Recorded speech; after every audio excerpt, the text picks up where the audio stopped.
Kim at Paulo, magpapakilig at bibida sa romance suspense serye The Alibay.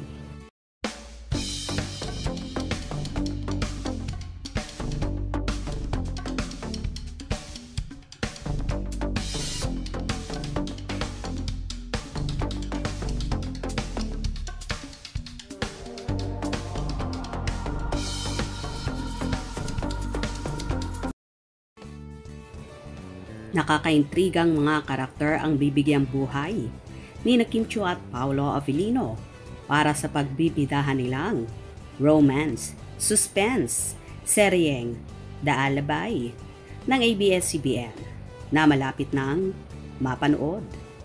Inanunsyo ito ng ABS-CBN sa malapulis report na mga larawan na may danak ng dugo.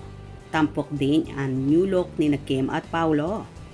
Makikita si Kim na may maikling buhok, makapal na lipstick at nakasuot ng sexy na damit, habang bad boy look naman ang aura ni Paolo.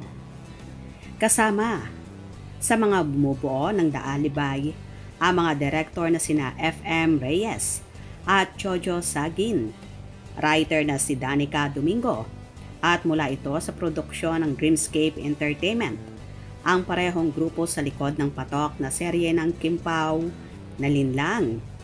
Ang The Alibay ang kasunod na proyekto ni Kim at Paolo pagkatapos na kanilang matagumpay na mga seryeng Linlang at ang Philippine adaptation ng What's Wrong with Secretary Kim. Bumida rin sila sa box office hit movie ng Star Cinema na My Love Will Make You Disappear. Sige.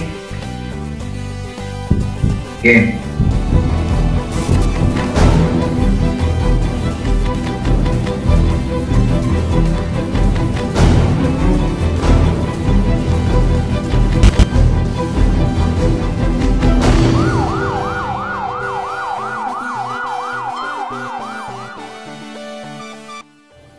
Well, hindi lang naman sina Kim at Paolo ang so excited na sa bago nilang series na gagawin dahil ang mga directors, writers at staff ng naturang serye ay so excited na rin na malapit na ring mag-lock-in taping.